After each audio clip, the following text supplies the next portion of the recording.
You guys, welcome to Sick of Pricks, a type 2 diabetes podcast. I'm Mary, your diabetes bestie. And today we're talking about something that sneaks up on a lot of us at this time of year. It's that weird mix of reflection and pressure and low-grade panic when the end of December hits.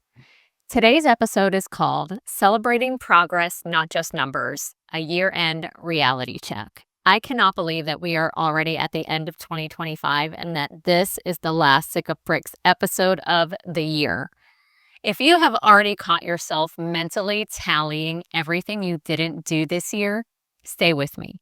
This one's for you. You know that moment when you realize the end of the year is almost here and suddenly your brain goes, oh, so how did we do?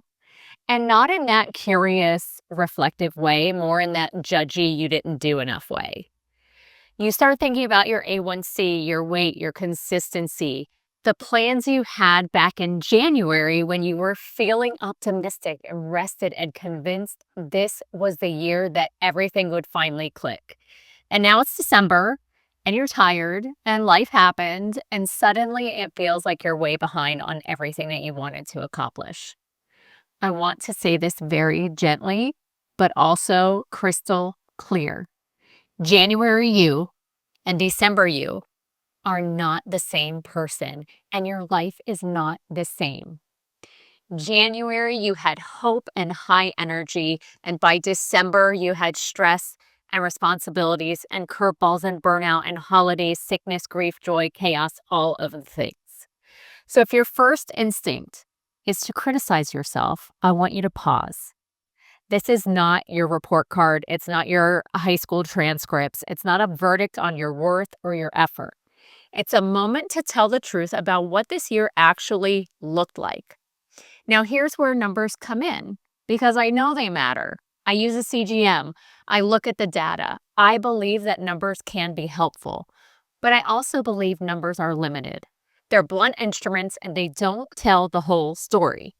Your A1C doesn't show you the night you wanted to emotionally eat or binge and you didn't. Your weight doesn't reflect the days you chose rest instead of punishment. And your graph doesn't capture the times you checked your blood sugar instead of avoiding it because you were afraid of what it would say.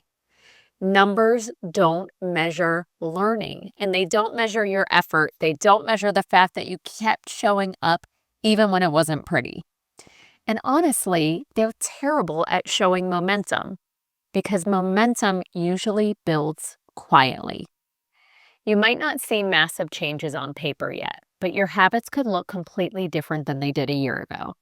Your mindset might be softer. Your self-talk might be less brutal. You might understand your body better now. And that matters more than we give it credit for. So instead of asking yourself, what did I accomplish this year? Try asking something else. Who did I become? Did you learn how to advocate for yourself a little better? Did you stop quitting at the first sign of imperfection? Did you gain awareness around your triggers, your patterns, or your stress? Those things are not going to show up in all your apps, but they change every aspect of your life and your healthcare. You're not your A1C, you're not your weight, and you are not one messy week or a rough season. You're a human navigating health in a body that doesn't always cooperate, and in a world that makes it harder than it needs to be, quite honestly. Now, let's talk about New Year's resolutions because I know some of you are already thinking about them. There are two camps when it comes to New Year's resolutions. The people who are like, yes, New Year's resolutions, they make them every year. And then there are the people who are like, I'm anti-resolutions. Okay, I fall somewhere in the middle. I don't think resolutions are bad or toxic or pointless. Okay, I don't think that you have to set big, lofty New Year's goals either. Here's what I believe. Any moment that gets you started is a good moment. January just happens to be a really loud one. Okay, if the calendar flipping helps you say, I'm ready to try again, then use that push to try again. You don't need permission and you don't need to justify it. The issue is not in the goal setting. The issue is expecting those goals to fix your whole life overnight or to turn you into a completely different person by tomorrow. You don't need a new identity or a perfect plan. You don't need to punish yourself for what happened in 2025. You just need direction. I am a huge believer in goals, especially when managing diabetes. But the goals that last are the ones that fit into your real life, not your fantasy life, your actual, messy, unpredictable life. If your goal sounds impressive, but it feels overwhelming, it's probably not sustainable. If it already feels like pressure, it's going to turn into resentment.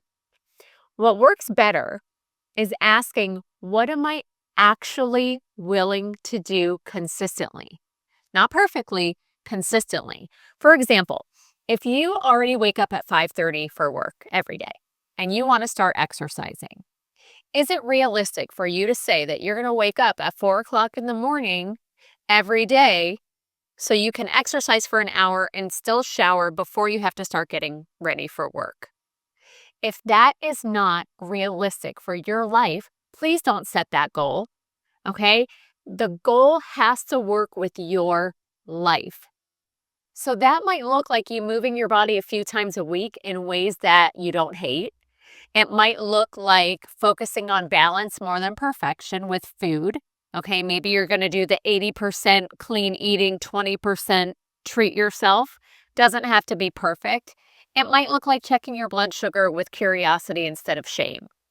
Those choices, those little things, they don't make for a flashy before and after post, but they build trust. And when you trust yourself, you stop quitting every time things get hard.